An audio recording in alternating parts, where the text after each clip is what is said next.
जी अस्सलाम वालेकुम रहमतुल्लाह। उम्मीद करता हूँ कि आप सब खैरियत से होंगे। यार आज की वीडियो रोमानिया वर्क परमिट के बारे में है। रोमानिया की कोई न्यू अपडेट जो आपको देना चाहता हूँ, जो आप लोगों के लिए बहुत ज़रूरी है। हमारे भाई जो है ना, मैंने आपको पहले बातें कुछ बताई थी, उसी तरह हो रही है। मैं कोई नजूमी और कोई इस तरह की बात नहीं है लेकिन बात ये है कि आप कभी भी किसी भी रोमानिया एम्बेसी जे कई दफ़ा इस तरह कर चुकी, तकरीबन को 3 से 4 दफ़ा कर चुकी है। साल के अंदर जो है ना 1-2 मंथ जो है ना इतना वीज़ा रिजेक्ट कर देती है, जो जितना भी कचरा होता है। यहाँ तक कि इन्होंने क्यों वीज़े रिजेक्ट इतने और इतनी देर बाद क्यों पासपोर्ट रिसीव करी। कुछ बंदों के पासपोर्ट 4-4 5-5 मंथ बाद पासपोर्ट रिसीव हुए। रिसीव पासपोर्ट इतनी देर बाद क्यों हुए? उनका ये था कि ये बंदा दोबारा अपॉइंटमेंट बुक ना करवाए, ताकि दोबारा इस बंदे को हमने वीज़ा नहीं देना, ताकि इसका दोबारा ख़र्चा ना हो। तो वो आपका जो है ना, आपकी इतनी फ़िक्र करते हैं और आप लोग फिर भी समझे कि नहीं, ठीक है। ये सारा कसूर उन एजेंटों का है जिन्होंने जो है ना ऐसे बिला वजह उनको पकड़ा, कहा जी। तो मेरी उन भाइयों से भी दरख्वास्त है कि जो भाई मेरे कहते हैं जी इंग्लिश की क्या ज़रूरत है, तो काम करवाना, लेबर हाई, कोई हाई स्किल जॉब तो है नहीं है। तो भाई मेरे, जब उनको इंग्लिश ही आती है, उनको पंजाबी आपकी नहीं आती, ठीक है। तो उनको इंग्लिश आती है, जब आप कोरिया में जाते हैं, कोरिया की इधर इतनी देर ज़बान क्यों सीखते हैं? तो काम अगर अगर आप ज़बान ही नहीं आती तो काम किस तरह वो आपसे करवाएंगे? तो उनके लिए काफ़ी मुश्किल का सामना उनको करना पड़ रहा था, जिसकी वजह से उन्होंने इंग्लिश पर थोड़ा सा ज़्यादा सख्ती कर दी। इसलिए जो है ना लोगों के वीज़े रिजेक्ट हो रहे। तो बाकी यार मेरी उन भाइयों से भी है कि जो भाई जिनको कुछ भाई हमारे कह रहे हैं कि फ़िज़िकल सबमिशन और ऑनलाइन सबमिशन जो है ना मिलने के बाद जो है ना वीज़ा कब आता है। मैं आपको एक बात बताना चाहता हूँ कि फ़िज़िकल और ऑनलाइन सबमिशन लोगों को फ़ेक दी जाती है ज़्यादातर, बल्कि 100% फ़ेक ही दी जाती है।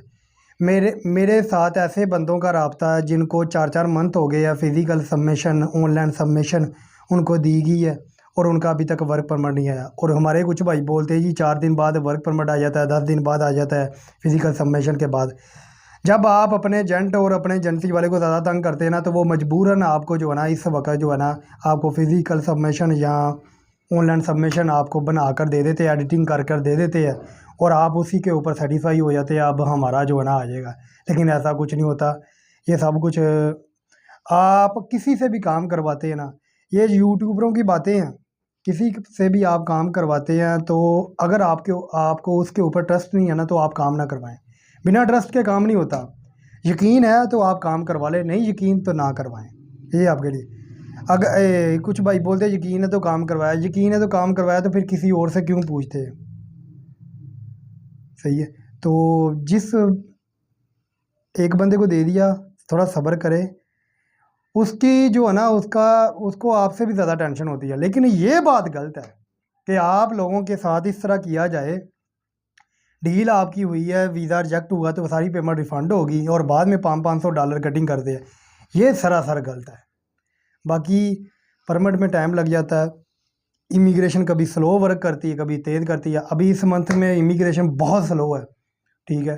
तो उम्मीद है कि लास्ट जो है ना इस मंथ के लास्ट में बहुत स्पीड से काम होगा इंशाल्लाह। और इस मंथ के लास्ट में मेरी बात याद रखना है कि बहुत ज़्यादा वर्क परमिट रिसीव होंगे और जिन भाइयों ने भी अप्लाई किया है। तो बाकी यार कोई भी बंदा जो हमसे अप्लाई करना चाहता है तो हम डॉलरों में करते हैं भाई। तो अगर आप डॉलरों से हमारे साथ काम करवाना है तो आएँ, सो बिस्मिल्लाह। हमने अभी जो है ना काम दोबारा स्टार्ट कर दिया, नए केस पकड़ना शुरू कर दिए। और जिनको इंग्लिश नहीं आती वो भी रब्ता ना करें। तो बाकी इंशाल्लाह टाइम हम फिर भी 5 से 7 मंथ लेते हैं। लेकिन वर्क परमिट आपका 40 दिन में आ जाए, 45 दिन में आ जाए, या 2 मंथ में या 3 मंथ में, वो आपका लक है, ठीक है। हर बंदे का अपना अपना नसीब होता है। कुछ बंदे हमारे भी है जो 4 मंथ के बाद आए हैं, कुछ बंदे ऐसे हैं जो 1.5 मंथ के अंदर परमानेंट आ गए। हर बंदे का अपना नसीब और लक होता है, इसमें कुछ भी कहा नहीं जा सकता। मैंने आपके साथ अपॉइंटमेंट शेयर की थी कि हमारे लड़कों की अपॉइंटमेंट मिली है 7वें मंथ की। अभी उनमें से कुछ बंदों की जो है ना इसी मंथ की हमने लास्ट जो है ना इस मंथ के लास्ट में इंटरव्यू उनके करवा रहे हैं। इसलिए जो है ना जिनकी इंग्लिश अच्छी होती है, जिनकी तैयारी अच्छी होती है, उनका इंटरव्यू पहले करवाया दिया जाता है। और नेक्स्ट मैं वीडियो बनाऊंगा इंशाल्लाह सर्बिया के बारे में, आपको जो है ना अच्छी खबर मिलेगी। सर्बिया की अभी सारी जिम्मेदारी जो है ना कंपनी ले चुकी है, तो वो आपके साथ भी मैं इंफॉर्मेशन शेयर करूँगा। तो बाकी यार कुछ बातें थी करनी थी मुल्क के बारे में, लेकिन वो अभी लास्ट तक वीडियो पहुंच गई। लास्ट तक हमारे कुछ भाई पहुंचते हैं, क्योंकि उन्होंने बस थोड़ी थोड़ी देखनी होती है, बाद में मैसेज और कॉलें शुरू कर देती होती है। तो इसलिए मेरी भाई किसी भी पार्टी का हो, चाहे नून लीग, इमरान खान, या किसी भी पार्टी का, जमात इस्लामी, TLP, ये वो जितनी भी सियासी पार्टियाँ हैं, आप किसी भी सपोर्ट करें, लेकिन मेरी आप सबसे गुजारिश है तो कभी भी फ़ौज के ख़िलाफ़ जो है ना, ये इस तरह की बातें मत करें। इससे सबसे ज़्यादा खुशी किस मुल्क को होती है? हमारे दुश्मन मुल्क को होती है और हमारे दुश्मनों को होती है। तो इस तरह के जो ये 2-3 दिनों के अंदर काम हुए हैं, इस तरह के काम जो है ना, हमारे जो दुश्मन थे उन्होंने करने थे, लेकिन ये हम खुद ही कर चुके हैं। तो बाहर बैठा जो दुश्मन जो है ना, वो कितना खुश हो रहा होगा। तो ये यकीन करें, जितने भी बंदे हैं ये बहुत पढ़े लिखे और वेल एजुकेटेड और बाहर से स्टडी कर कर आए हैं।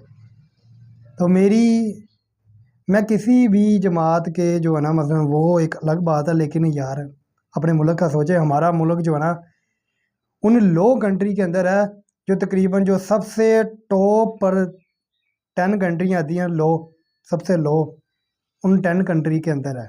यानी कि इतना बड़ा मुल्क है, इतनी बड़ी दुनिया है, तो उस जो सबसे कम तरीन मुल्क है ना, उन मुल्कों के अंदर हमारा नाम आता है। हम इस तरह गुर्बत के अंदर फंसे हुए हैं।